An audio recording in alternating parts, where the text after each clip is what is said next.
Hello friends, how are you doing? Day 741. Hope you're doing amazing. So I want to come in and share a little bit about the book I'm reading, 13 Things Mentally Strong People Don't Do.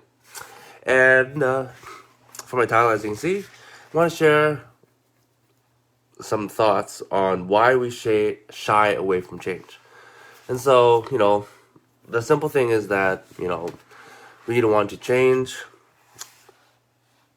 So it says here, many people shy away from change because they think that doing something different is too risky or uncomfortable. Anyone guilty of this? Me? I think we all are. We all like to be in our comfort zone. We don't want to expend energy or be outside our comfort zone if we don't have to. And so, what I liked about what she shared is actually a section called Readiness for Change. Because I think we all want positive change in our lives. There's something called readiness of change. So, are you actually ready to make some changes? And so, she talks about 5 stages of change. 5 stages. Okay, so number 1, pre-contemplation, right? And so, what is that? That's basically when people they know they want to change, but they haven't identified the need to change yet. And so, they kind of have a feeling, but they don't really not aware of it. Okay. Number 2, contemplation. Okay, so now people are in this stage. They're weighing out the pros and cons. Whether should I change or not? If I do, what's good about it, and what's bad about it? Okay. Essentially, they're contemplating the consequences of making the change. Number 3, preparation. This is where people actually prepare to make a change. And so, how many times does New Year's come around? And, people kind of prepare. They get a gym membership, but how long does that really last for most people? And so, preparation requires you to establish a plan with concrete steps that identify what they're actually going to be doing differently. Okay? So, it's not just an intention. You actually have to have a concrete plan. Okay? Step number 4 is action. Okay? Now, this is where the concrete behavioral change actually takes place. This is where you actually take action and something happens. Okay? And number 5 is maintenance.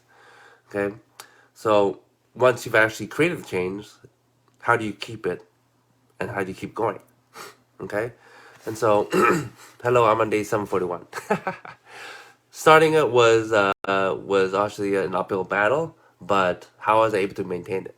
Okay? You gotta have a plan in place for that. Otherwise, if you don't see yourself maintaining the change, whether it be exercise, as an example, because you want to lose weight, or changing your diet, then you're probably not going to even start. That's most people. They have an all or nothing mindset. Oh, I'm not going to keep up with it anyways. And that just goes back to a couple of my videos about what you say, right? The power of the spoken word. What are you saying? I'm not going to keep up with it anyways. Well, that's not going to help you now, is it? Instead, speak what you want, right? I'm going to make positive changes. I'm going to stay on top of it. I'm going to actually stay with the program this time. And I will not stop. And I will have an army of people cheering me on. Some other reasons why people shy away from change: fear, avoiding discomfort, we've talked about that, and grief, right? When you make a change, essentially, you're also giving up something, right? You're giving something up that is comfortable. It might not be good for you, but it's comfortable, and you know what it is. You know what to expect. And so, to give that up, some people, it's hard. And then the last part of this chapter, not the last part, but the last part of the session that I want to actually share with you is the problem that comes with shying away from change. When you don't actually make change, there are issues that arise, okay? Because whether you understand this or not, we're always growing or we're decaying. We're never stagnant. We're never in the same place. You're either moving your life forward or you're moving your life backwards, okay? And if you're not intentional, well, you already know what direction you're going. And I hope you're not one of the people who just complain about inflation and do nothing different.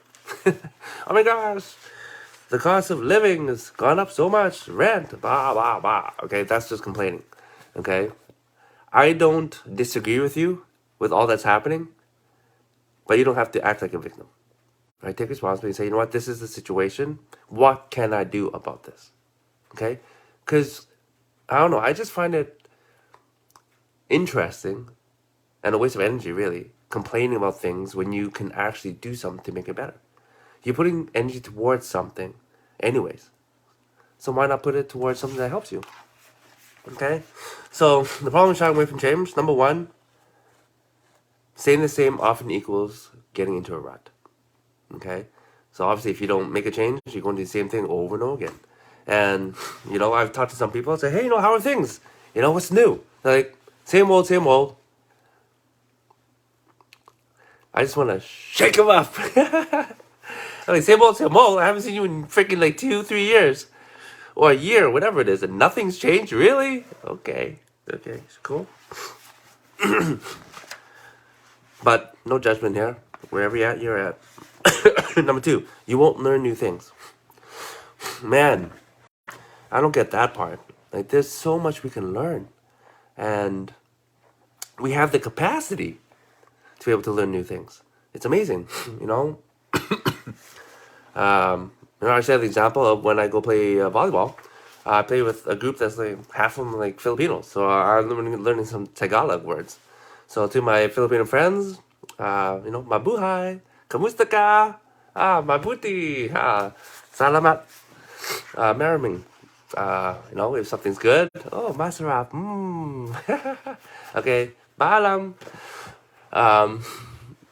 I don't learn all the words in one time, but because I go on a regular basis, I just learn 1 or 2 new words every time, and then I repeat them. So every time I see them, I repeat the words that I learned. Otherwise, I'm going to forget them. Okay, it takes the energy, yes, but why not learn something when you have the opportunity?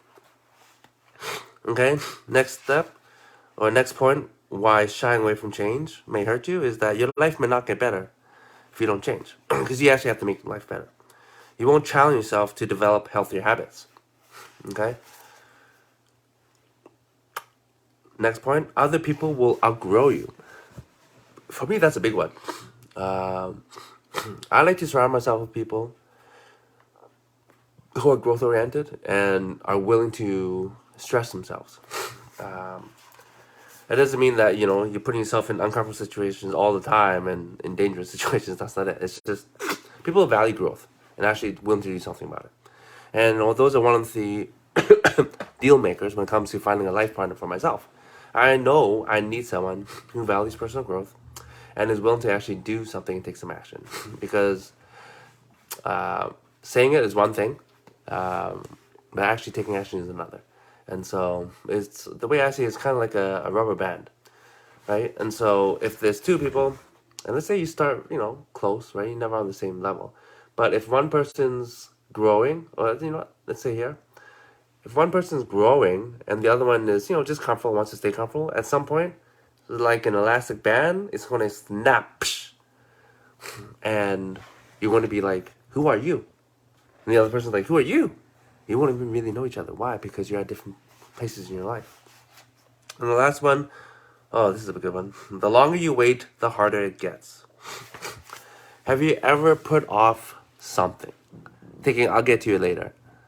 Working out, changing a job, ending that relationship that's not going anywhere. Well, I think we can all understand that the longer you wait, the harder it actually gets. Okay? That's why for me, in the past, especially when I was young, if I knew something, like, say it's a relationship, if I knew it wasn't the right relationship, I would end it off pretty quickly. Why? Because the longer it goes, the harder it's going to take. It's going to be to actually break it off, like, completely. And so I learned that lesson in my last relationship, which has been a long time now. But yeah, I allowed the relationship to linger and linger, and just the attachment's still there. And I knew it wasn't the right relationship. It wasn't a bad person. It just wasn't the right relationship for me. Nor was it for her. And so, delay. And it stretched out to such a long time that it became so hard for me. And so, yeah. So that's one of the problems of not changing. And so, some really great points in this book. I really do recommend people read it if you want to make a shift in your life, especially with New Year's coming up, 2023. Oh my gosh, 2023? Are you kidding me? Wow. Where did 2022 go? In 2021? Holy crikey. It's been quite the journey, hasn't it? But I think, we are definitely coming out of the pandemic. And 2023 is going to be a great start. A lot of striving, thriving, a lot of great positive changes. Now I know it's going to happen in my life, and I'm hoping for yours as well, but you have to make that choice, my friends. You have to be willing to not shy away from change. Anyway, hope you do amazing. Have a great night. I'll see you tomorrow.